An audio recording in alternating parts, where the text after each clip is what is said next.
Bonjour à tous et bienvenue sur la chaîne pour une nouvelle soirée de Ligue des Champions. On est encore dans les huitièmes de finale et pour être précis les matchs aller des huitièmes de finale. Et le Paris Saint-Germain reçoit aujourd'hui l'équipe allemande de Hambourg. Comme d'habitude, on va regarder rapidement les compositions d'équipe avec une très belle équipe du Paris Saint-Germain avec des joueurs très forts quasiment à tous les postes, notamment le puissant défenseur américain Freeman, mais on va quand même remarquer quelques joueurs un petit peu au-dessus du lot dans cette équipe. Il y a le duo au milieu de terrain Misaki Ochado, nigérian qui est déjà au Paris Saint-Germain depuis une saison et qui avait déjà brillé l'année dernière en Ligue des Champions, et Misaki qui n'avait pas pu être recruté l'année dernière à cause d'une blessure mais qui a enfin rejoint le Paris Saint-Germain. L'année dernière, il évoluait en J-League. Et puis en attaque, le duo français Napoléon et Bossi. Donc une équipe quand même assez solide qui a les qualités nécessaires pour aller loin dans cette compétition. Mais ça ne sera pas facile aujourd'hui car en face, il y a une bonne équipe de Hambourg, mais surtout un des meilleurs gardiens du monde, Genzo Wakabayashi. Il est encore jeune, mais il s'est déjà imposé comme un des meilleurs à son poste et ce n'est jamais facile de lui marquer un but. Pour rappel, c'est le seul gardien à avoir pris 0 but pendant la phase de poule. Il a fait 6 matchs sans prendre de but, très impressionnant. Alors est-ce qu'aujourd'hui il va encore réussir cet exploit ou est-ce qu'un des joueurs du Paris Saint-Germain va le faire enfin tomber dans cette Ligue des Champions? Et puis il y aura son partenaire aussi habituel depuis les catégories juniors, l'Allemand Kals, qui est un excellent récupérateur. Et puis juste devant lui, recrue très récente, Ismaël Sangor, un joueur sénégalais extrêmement technique qui peut distribuer le jeu mais aussi marquer des buts. Et puis en attaque, on va surtout surveiller le Brésilien Bernardo qui est capable de mettre en difficulté les défenses par ses dribbles. Et c'est parti pour la première période avec un engagement pour le Paris Saint-Germain. Et voilà, on va voir rapidement qui a le dessus dans ce match et c'est Ochado. Ochado qui a déjà une bonne expérience en Ligue des Champions, même s'il a fait qu'une session en Ligue des Champions l'année dernière, mais il avait été déjà impressionnant. Et Ochado d'ailleurs qui a déjà traversé tout le terrain et qui est face à face avec Genzo. Ballon capté. Voilà, là on voit de suite le niveau de Genzo Wakabayashi. Ochado a fait la misère à toute l'équipe, à lui tout seul, mais même dans la surface de réparation, il n'a pas du tout inquiété Genzo qui a même capté le ballon. On voit de suite le genre de gardiens qui vont devoir affronter. Et ça repart avec Bernard le Brésilien justement, mais stoppé par Emile. Et c'est encore les Français qui lancent l'attaque, mais Napoléon stoppé par Hardwich. Pour l'instant, c'est serré au milieu de terrain. Sangor, est-ce qu'il va réussir? Oui, il réussit un premier dribble.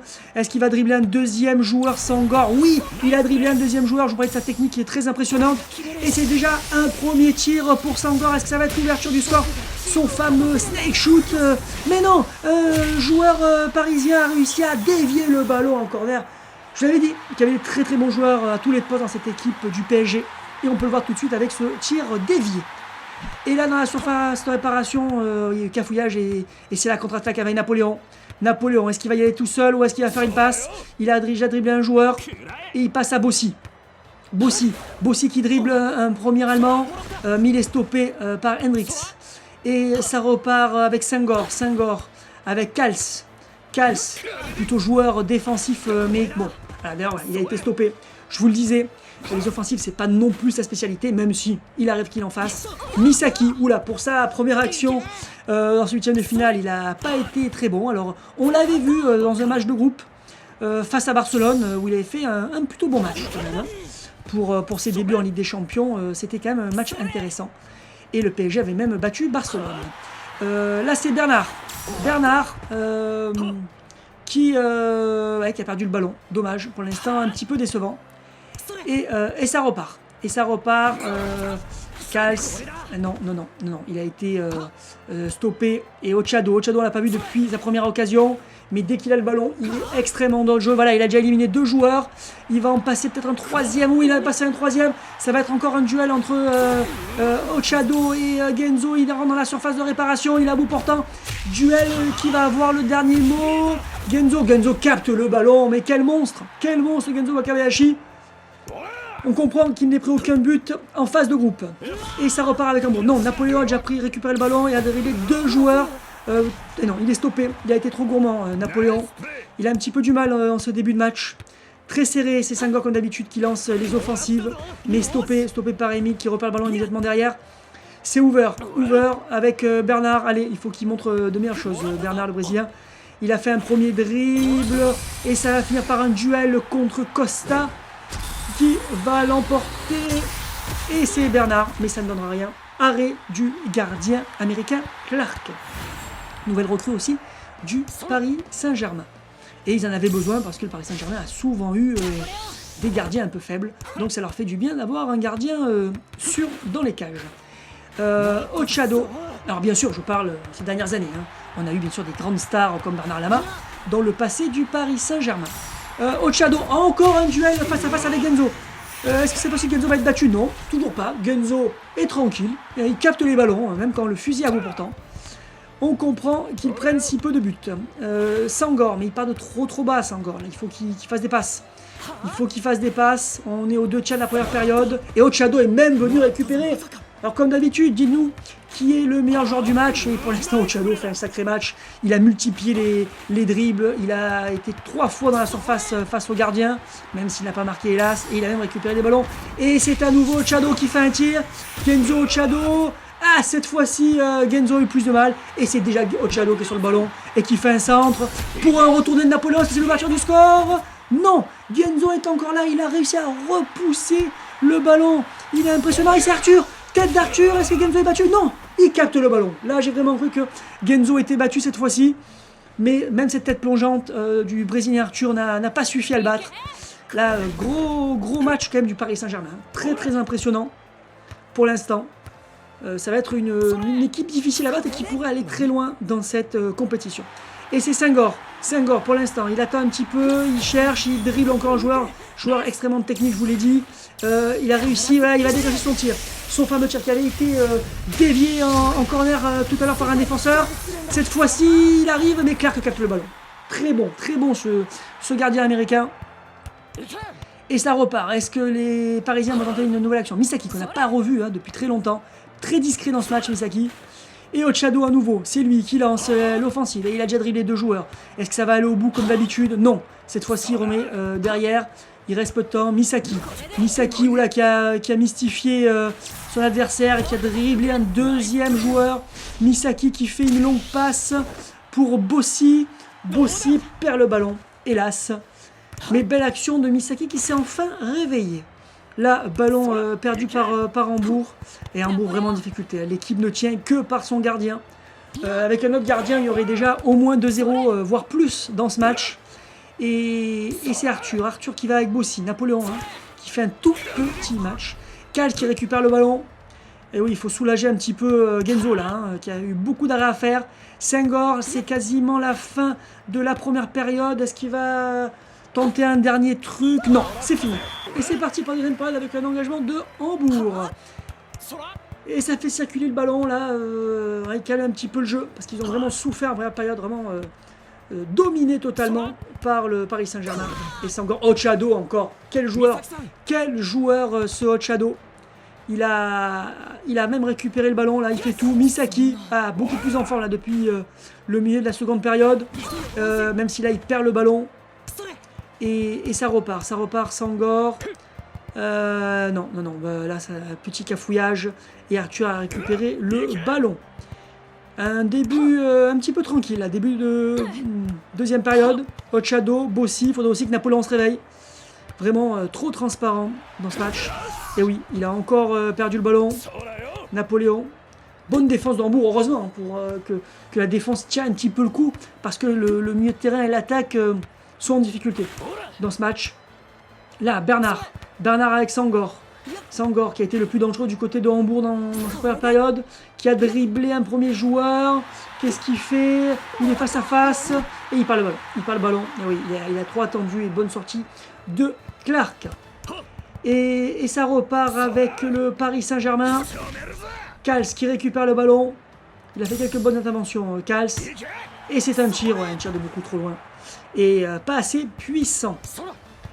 Là, le Paris Saint-Germain est un petit peu moins dangereux qu'en première période, mais peut-être ça va changer avec Ochado qui a fait un premier dribble. Il va très vite, Ochado. Il va très vite. Il a encore éliminé plusieurs joueurs. Qu'est-ce qu'il va faire? Oh là là, il est inarrêtable. Il est encore inarrêtable, Ochado. Quel joueur, certainement le meilleur joueur du match. Et tire de loin d'Ochado. Est-ce que c'est l'ouverture du score? Eh non, arrêt. Arrêt de Genzo, capté encore. Il y a vraiment une facilité à capter le ballon. Il ne fait pas que les repousser en général. Et ça repart avec Bernard. Bernard, qui est très décevant. Et oui, qui rate encore sa passe. Très décevant, Bernard. Et c'est Bossy. Bossy plutôt discret dans ce match. Ochado, c'est lui qui fait tout dans cette équipe. Mais non. Kals, cette fois-ci, a réussi à l'arrêter. C'est jamais facile à arrêter Ochado. Donc bravo à Kals pour cet exploit. Senghor, il attend. Qu'est-ce qu'il fait? Hop, il a dribblé un premier joueur. Mais il est stoppé par Arthur. Ochado, Napoléon. Alors est-ce qu'enfin Napoléon va faire un truc dans ce match? Parce qu'il a été recruté comme pour ça quand même, hein, pour planter des buts. Et voilà, un tir, mais faute de main de Genzo qui l'a relâché. Comme quoi, il faut se méfier des fois. Des tirs qui paraissent pas trop dangereux peuvent surprendre. Mais c'est la contre-attaque avec Hambourg, Senghor qui est pas assez rapide, hein, c'est le problème. Hein. Il réfléchit trop à ce qu'il veut faire. Et il tente un tir de très loin pour surprendre le gardien. Et Clark n'arrive pas à capter le ballon, malgré la distance. Il a juste repoussé, mais là, s'il n'y a pas de joueur de Hambourg pour récupérer le ballon. Et ça va repartir avec Roust, avec Freeman, Arthur, Bossy, Ochado, à nouveau. Alors, est-ce qu'il a passé à... Il a dribblé, il a dribblé Kals sans problème. Est-ce qu'il va y aller tout seul ou jouer avec Napoléon? Il a dribblé un deuxième joueur. Il tente un nouveau tir, mais il est un peu loin pour battre Genzo. Et Genzo capte le ballon. Voilà, la puissance le fait un petit peu reculer. Mais il a réussi à arrêter ce tir. On rentre dans les 10 dernières minutes de ce match. Toujours 0-0. Et oui, pour l'instant, le Paris Saint-Germain, malgré sa domination, n'a pas réussi à marquer de but. Et je vous l'avais dit avant le début de ce match que la difficulté principale pour Paris Saint-Germain, c'était Genzo Akabayashi, battre ce gardien. Et là, c'est Ochado encore qui récupère les ballons. Il fait tout sur le terrain. Il est déjà en train de remonter pour participer à l'attaque. En plus, il a une grosse endurance. Napoléon, non, il n'a rien fait. Napoléon n'a rien fait du match. Il est passé à côté du match. Senghor qui dribble deux joueurs. Mais Ochado. Et oui, mais Ochado est partout. Hein. Ochado, ça sera difficile de ne pas le nommer meilleur joueur du match. Sachant qu'il n'y a plus personne n'a marqué pour l'instant. Donc à moins que Napoléon donne la victoire, et à la rigueur peut-être que pour cet exploit de marquer un but à Genzo, il pourrait devenir meilleur joueur du match, mais pour l'instant c'est difficile. Et c'est encore Ochado. C'est peut-être un des joueurs les plus impressionnants qu'on ait vu dans cette Ligue des Champions. Hein. Dites-nous dans les commentaires ce que vous en pensez. Il y a Fago qui vous avait beaucoup impressionné, le joueur du Real Madrid, mais Ochado, peut-être parti pour avoir le titre pour l'instant de meilleur joueur de la compétition. Et c'est encore Ochado qui arrive dans la surface de réparation par ses dribbles et qui tire face à Genzo qui repousse le ballon, mais alors là avec beaucoup de difficultés cette fois-ci. Peut-être qu'il va finir par craquer Genzo. Il reste très peu de temps dans le temps réglementaire. Après il y aura un petit peu d'arrêt de jeu, bien sûr. Bernard, il est tout seul. Qu'est-ce qu'il va faire Bernard? Senghor, dribble. Et non, il est stoppé par Misaki. Qu'on n'aura pas beaucoup vu, qui n'a pas fait un mauvais match. Et c'est fini. Et c'est très surprenant. 0-0. Je pense que très peu d'entre vous avaient parié sur ce score. Peut-être même aucun d'entre vous n'avait parié sur ce score. Le jeu des pronostics est toujours aussi difficile. Je vous l'ai dit, ça va se jouer sur un ou deux bons pronostics. Il y a 8 matchs. Mais pour l'instant, je crois que le meilleur d'entre vous a un bon pronostic. Donc ça se jouera à pas grand-chose dans cette compétition de pronostics pour remporter ces deux très jolis goodies. Affaire à suivre. C'est terminé pour cette soirée Ligue des Champions et je vous dis à très bientôt pour le match Stuttgart-Inter Milan.